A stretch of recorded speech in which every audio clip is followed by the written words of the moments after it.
हमने preparation of alkyne कर लिया हुआ था।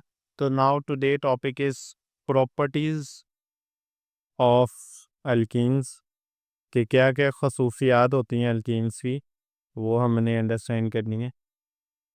तो फर्स्टली जो शुरू वाले मेंबर होंगे अल्कीन का पहला मेंबर, तो हमने बात किया था कि मीथेन से शुरू नहीं होता।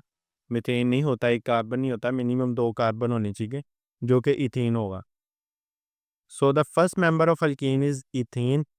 और ये कलरलेस गैस होती है।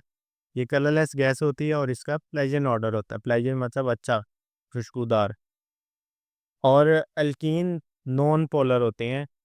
नॉन पोलर का मतलब ये है कि ये पानी में सोलुबल नहीं होंगे, बल्कि अपने जैसे ही non aqueous solvent. Non aqueous solvent मतलब पानी के अलावा जो सॉल्वेंट्स होते हैं वो उसमें हल हो सकता है। तो कौन से ऑर्गेनिक सॉल्वेंट्स? तो नॉन पोलर होता है, इस वजह से ये ऑर्गेनिक सॉल्वेंट में हल होगा। Organic solvent like benzene, ether, carbon tetrachloride. हमने बनाया भी था कार्बन टेट्राक्लोराइड, उसमें ये डिसॉल्व हो सकते हैं। सो पोलर नॉन पोलर की जो है ना, आसान लफ्ज़ों में डेफिनेशन ये है कि नॉन पोलर वो होते हैं जो कि सेम एटम से मिलकर बनते हैं।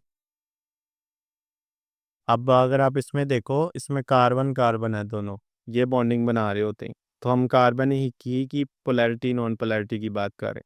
तो जब सेम एटम मिलते हैं तो वो बनाते हैं नॉन पोलर। जब डिफरेंट एटम मिलते हैं तो वो बनाते हैं पोलर कंपाउंड्स। सो ये मेजर डिफरेंस है इसमें। और वो कहता है जो फर्स्ट मेंबर है सीरीज का इथीन, ये थोड़ा सा कम डेंस होता है हवा की निस्बत। इथीन जो है इसकी डेंसिटी कम होती है बनिस्बत एयर के। एक पॉइंट ये। और अल्कीन्स आर फ्लेमेबल। फ्लेमेबल का मतलब इसको जो है वो आग लग सकती है। और ये कंप्लीट कम्बशन पर क्या करते हैं, जब ये कम्बशन जो करते हैं, जब ये जलते हैं, then what they make carbon dioxide. और जैसे पिछले रिएक्शन में था, वाटर बनाएगा और क्या निकलेगी? हीट निकलेगी। ठीक है। और इसका जो धुआं है, अल्कीन के जलने की वजह से जो धुआं बनेगा, स्मोक, वो ज़्यादा डेंस होगा, ज़्यादा गाढ़ा होगा बनिस्बत अल्केन की।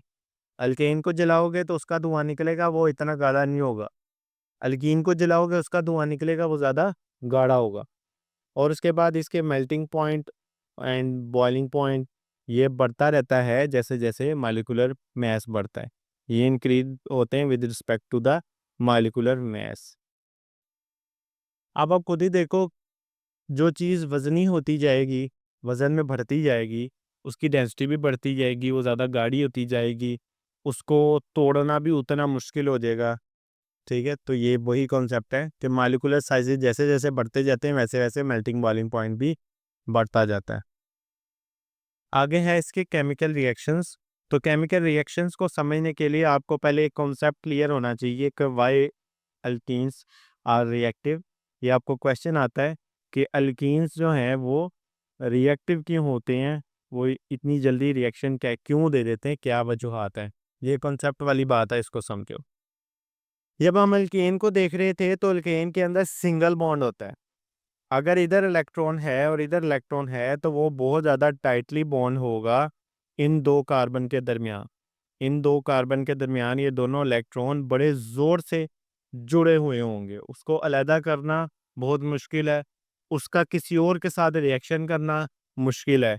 तो अल्केन की केस के अंदर हम उसे कहते थे ये पैराफिन्स है, लीस्ट रिएक्टिव है। क्यों? क्योंकि उसके अंदर carbon to carbon single bond ज़्यादा मजबूत होता था और उसको तोड़ना और उसका मजीद रिएक्शन करवाना बहुत मुश्किल काम है।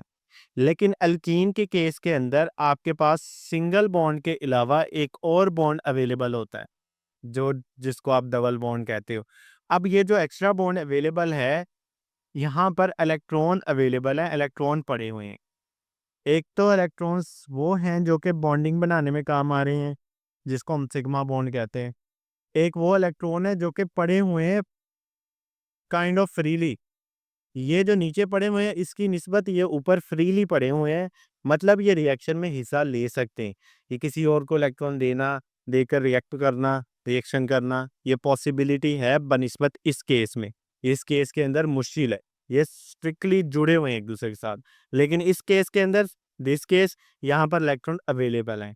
इलेक्ट्रॉन अवेलेबल होंगे देन ये मजीद रिएक्शन कर सकता है। तो इस वजह से हम ये भी कह सकते हैं जो अनसैचुरेटेड कंपाउंड्स होते हैं ज़्यादा रिएक्टिव होते हैं बनिस्बत सैचुरेटेड के, बनिस्बत सैचुरेटेड के।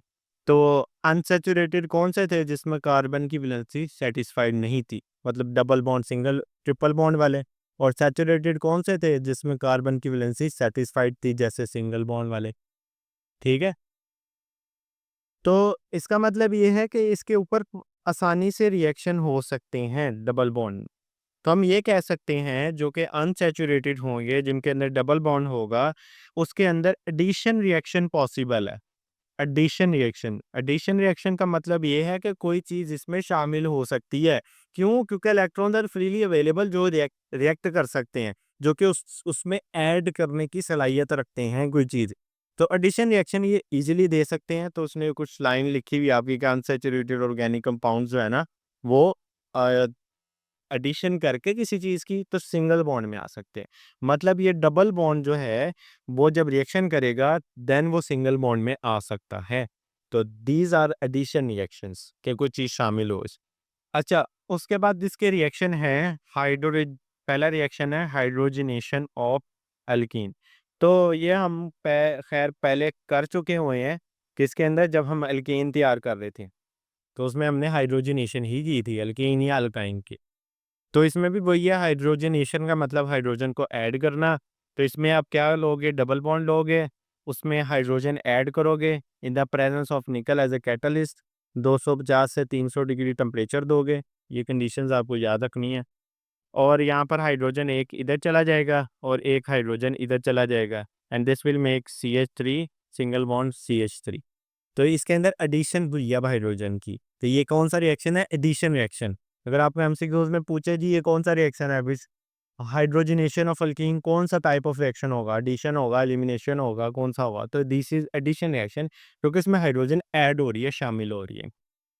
तो एक क्वेश्चन दिया कि ऑयल के अंदर भी जब हाइड्रोजन ऐड करते हो ना निकल की मौजूदगी में, तो वो घी बन जाता है आपका। तो ये आप इंडस्ट्री के अंदर ये रिएक्शन का इस्तेमाल करते हो ऑयल से घी बनाने के।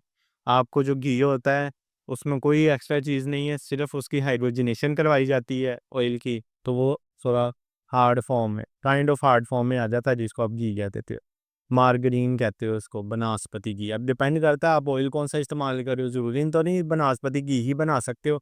इट्स ऑल डिपेंड ऑन कि आप कौन सा ऑयल इस्तेमाल कर रहे हो। जिस टाइप ऑफ का ऑयल इस्तेमाल कर रहे हो उस टाइप का घी बन जाएगा आपका। अच्छा, आगे है halogenation of alkene. So halogenation का मतलब ये है कि आपने हेलोजन को ऐड करना इसके अंदर, एल्कीन के अंदर। आप डबल बॉन्ड लोगे और एंड देन उसके अंदर Br2 डालोगे, और जब उसमें Br2 शामिल करोगे देन वो क्या बनाएगा, ये ब्रोमीन जो है ना, दो ब्रोमीन है इधर, रिएक्शन देखो समझो। ये एक ब्रोमीन इधर चला जाएगा और दूसरा ब्रोमीन जो है वो इधर चला जाएगा। तो ये क्या बनाएगा, CH2Br, और ये CH2Br। अब एक चीज़ याद रखना, ये जो प्रोडक्ट बनी है ये विसिनल बनी है, विसिनल डाइहैलाइड कहते हैं इसे। क्यों कहते हैं? इस चीज़ को याद रखना कि कार्बन, दूसरे एडजेसेंट कार्बन, दोनों साथ साथ हमसाए कार्बन जो है, उनके साथ एक जैसा फंक्शन ग्रुप लगा हो, बिल्कुल सेम, तो उसको हम विसिनल कहते हैं। इस चीज़ को याद रखना, लिख लो बेशक। दो एडजेसेंट कार्बन में सेम फंक्शन ग्रुप लगा हो तो उसको विसिनल कहते हैं। अब इधर भी ऐसे है, इधर भी Br लगा हुआ है, इधर भी Br लगा हुआ है, तो इसको क्या होगा, ये विसिनल डाइहैलाइड होगा। डाई मतलब दो, हैलाइड मतलब हैलोजन। तो दो हैलोजन जुड़े हुए हैं यहाँ पर, तो that's why it's dihalide. Adjacent carbon में जुड़े हुए हैं, दैट्स वाई इट्स विसिनल। ठीक है, समझ आइए बात की। अच्छा, अगला रिएक्शन है हाइड्रो हेलोजिनेशन। तो हाइड्रो मतलब हाइड्रोजन, हेलो मतलब हेलोजन, और जिनेशन मतलब ऐड होना। मतलब अब आपने हाइड्रोजन भी ऐड करनी है और हेलोजन भी ऐड करना, दोनों चीज़ें ऐड ही करनी है, शामिल करती हैं। वो कैसे करेंगे, अब रिएक्शन को समझो। तो इट्स लाइक कि ये आपके पास डबल बॉन्ड है और एक उसने जनरल रिएक्शन दिया हुआ है एच एक्स, एक्स कोई हैलोजन नहीं होता, बल्कि एक जनरली उसने समझाने के लिए ये बात कही है। तो यहाँ से एक हाइड्रोजन उतर के एक कार्बन के साथ लग जाएगा और हैलोजन दूसरे कार्बन के साथ लग जाएगा, तो ये बन जाएगा CH3। पहले 2 था तो 3 हो गया, सिंगल बॉन्ड CH2 और X इधर लग जाएगा, X मीन हैलोजन। अब हम एग्जाम्पल के साथ करते हैं ताकि हमें क्लियर हो। दिस इज CH2, इसके अंदर HBr ऐड कर लो, तो ये एक हाइड्रोजन उतर कर एक कार्बन के पास चला जाएगा, मतलब ये बन जाएगा 3, ये बन जाएगा, और ये Br ये पे चला जाएगा, ये बन जाएगा CH2Br। आप एक चीज़ ज़रा नोटिस करो, आप लोगों को एक सवाल पूछना चाहिए था मेरे से। मैंने हर रिएक्शन में कार्बन का कार्बन के साथ बॉन्ड बनाया है, हाइड्रोजन इधर लिखा है और इधर ये हाइड्रोजन इधर लिखा हुआ है। अगर यहाँ भी देखो आप, तो मैंने ये हाइड्रोजन इधर लिखा है, ये हाइड्रोजन इधर लिखा है, ये तरतीब जो मैंने उल्टी रखी है, उल्टा फुल्टा क्यों लिखा है? ये देखो, ये हाइड्रोजन इधर है, ये हाइड्रोजन इधर है, इसकी क्या वजह हो सकती? फ्यूजन ना हो। सो हम इसको अलग-अलग से लिखते। ठीक है, समझ आई बात?